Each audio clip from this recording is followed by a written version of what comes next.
The Fascist Wives Club tour is taken off fast. Who is not a neo-Nazi. They are not a hateful opinion. The same. How do you want? Excuse me. Let's go back to the screen one more time. But Nick Katie, Fuentes can espouse an opinion on Tucker Carlson's show. It is not the same. And he didn't push back the same way you didn't push back when someone called someone in my family. Hold on a Nazi. second. It's not different. Hold on a second. It's not. Wow. So she is definitely married to Stephen Miller. I don't know who rubbed off on who. I don't want to think about them rubbing off on each other, to be honest. Sorry for that thought. But this woman argues the same way as her husband. She sounds like a 5-year-old, no disrespect to 5-year-olds. She believes that yelling over people is the same thing as having a conversation. As you can see, if you keep watching, she's making the ludicrous argument, right? Hear me out, okay? Or hear her out. Tucker Carlson having Nick Fuentes as a guest, a self-proclaimed neo-Nazi, Hitler lover, is the same thing as when Abby Phillips has the I've Had It podcast host on her show. The logic is completely ridiculous. And then she goes on to say, well, you call my husband a white supremacist. Lady, he is. What are your thoughts on all this after watching it? Just watching her, you can tell that none of these people are actually intelligent. They've learned these little talking points that they want to use. And the only way that they can argue with people is trying to speak over them and not letting them finish a point. But as you can see from this next clip, they are so easily and quickly disarmed with factual information. That Bakari said. He said that those orders that were given of the drug boats in Venezuela were illegal. Can you cite those statutes, please? Yes, because it's actually called the Due Process Clause of the United States of America. Because can you point to one of those boats that actually had drugs on them? Do you know that? Do you know about the Trinidadians who were killed innocently, who were just fishermen? Can you actually kill those fishermen without due process? So the answer to the question is yes. I can cite the Constitution, just as Scott did. If you go and say that those were members of Al-Qaeda or ISIS coming to our shores with enough drugs or enough ammunition to kill 100,000 Americans, wouldn't you expect our commander-in-chief to take action to stop that? But that's what's happening here. That is what's happened, by the way. That's what happens in every war zone, whether you go to Iraq, Afghanistan. She cannot handle the truth, right? She cannot even respond to the facts because she is not operating in facts. She's not operating in reality. She's operating in her Fascist Trad Wife Club world. And it only works when you just scream over people. But the minute that you are confronted with reality, what did she do there? Did she have a response? No, she shrunk really quickly, shrunk right back into place. And I believe the episode ends not too long after that. It's just like watching children on television. Like it's like watching a teenage girl at a news press conference. You know what it reminded me of so much? It reminded me of that girl, Bad Baby, the girl that was on Dr. Phil that was just arguing with everybody all the time. Now she's like a rapper or something. It completely reminded me of that teenage girl reaction to being confronted about something. The Catch Me Outside girl. Yes, that's exactly who I'm talking. Catch me outside. How about that? Huh? Catch me outside. How about that? Catch you outside? What does that mean? Immediately want to know how old she is. Like, is this woman in her 30s? Like she's giving off, 23, 24-year-old mean millennial vibes or like mean Gen Z vibes. Like that's what I'm getting from it. But here's the thing. I would even back up and say that I teach teenagers and they are far more eloquent than she is. I had them engage in a debate last week about Andrew Jackson and God, I mean, she would be laughed outside the room, outside of my classroom with that way of speaking, which brings me to my question for you and everyone watching. How do we feel about Abby Phillips and these different hosts on these cable news channels bringing these people on? Do we think it's a good idea or should we not be platforming them? When we look back to previous administrations, yes, sometimes we would see Michelle Obama like on a show or something like that. But the way that they are thrusting these women into all of our internets and televisions, I definitely think that there is a reason why they're doing all of this. But what's her name? Katie Miller? Katie Miller. Yeah. Katie Miller has launched her own podcast. And, when she has guests of her own, we definitely notice that she doesn't come with the same type of energy. And this week, we got to watch her interview the Johnsons.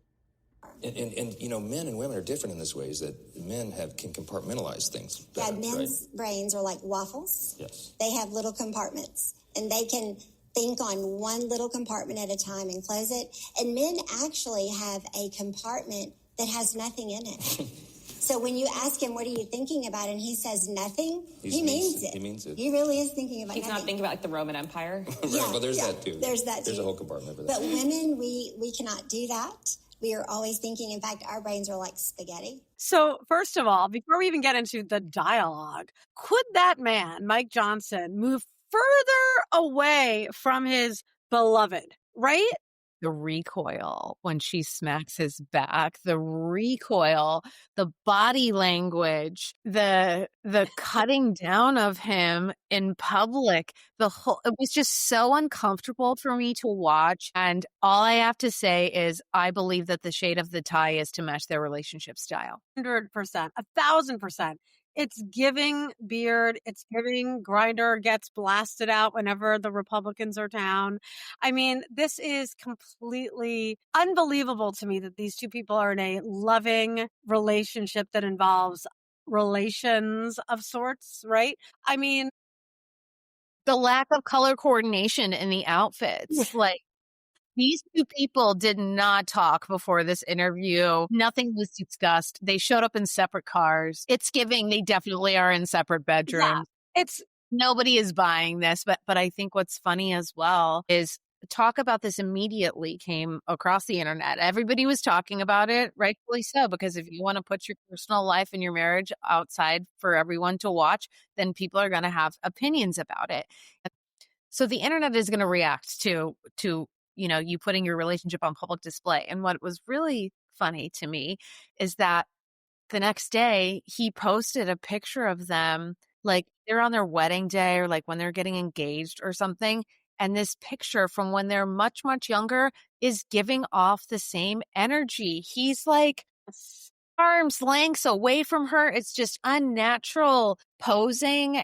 And I'm not buying that shit. I'm sorry. I'm not buying it. No, I don't think any of us are buying it, right? I mean, there's just no way. And I'm reminded of, do you remember when we first were introduced to this character nationwide, when he became speaker? He shared that he and his son keep themselves accountable by using some kind of app where they monitor one another's porn habits. Did I make that up? That feels like a fever dream. Do you remember that? He proudly spoke about that on multiple occasions. Yes. It's just so strange to me, so unnatural, and so not normal. Yeah.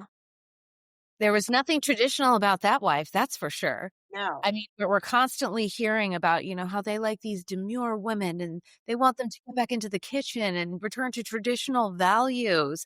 And homegirl in an Orange Crush power suit, there's nothing traditional about that woman. She was well-spoken. She was dominant over him in body language and in the conversation. What they're trying to sell to women online, especially if you look at the red pill to trad wife pipeline, telling women to give up their careers and to not want to go to college, and don't they want to have a traditional life like happy housewives and this and that? But none of these women are in their kitchens. They're on CNN. We're going to go right into Erika Kirk, who was on a speaking tour. There's such conflicting things going on here with what they're trying to sell American women and what the women of the party are actually doing. Yeah, and they're trying to serve up this trad wife image, and I would never comment on anyone's apparel, but while you watch this clip, take a look at what Erika Kirk, the grieving widow, chose on this episode of the Megyn Kelly Show. What's your advice to young women who get asked out by young men? Well, stay away from hookup culture. Don't just date to date. If a guy wants to take you to drinks instead of dinner, that's a huge red flag.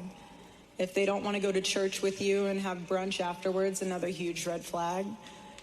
Don't introduce them to your family until you know without a shadow of a doubt that might be the man that you're going to marry. And don't treat your boyfriend like your husband. Don't treat your boyfriend like your fiance. Treat them like your boyfriend. Treat your fiance like your fiance and your husband like your husband. While she has some interesting points here, the biggest red flag to me is that she is talking to women about holding themselves special for their husbands while sitting on a stage in a Fredericks of Hollywood lace black bodysuit with the fake extensions and the eyelashes. And she's sitting here telling women to hold themselves and be traditional while looking a very specific way that is the exact opposite of what they're trying to sell. Percent. What she's wearing is not trad wife wear. But I believe that, like, I agree with what you're saying, which is that there's nothing trad wife about these women. And I don't know who's buying it. I think that basically the message is essentially trad wife for thee, but not for me. That's what I feel like. And I do think that there are thousands of women out there, if not more, who are buying into this BS. But the goal is to keep women down so that men can continue to pass laws and do terrible things for our progress as women, while this select few keeps achieving their dreams. And it's so damaging to the future of women. It makes me sick. Makes me sick. And it's also something that I think we all need to be really aware of when we're talking about propaganda and, pushing agendas and this and that. What they are trying to do is they are trying to force these women into the normal mainstream. So the wives of fascists are flourishing and they're trying to present that to the public. So I sincerely hope that any woman who is deciding to tune into these types of programming and listen to these podcasts, really listen in between the lines and look at the guests that they're having on and think about their daughters before they click the subscribe button to these podcasts.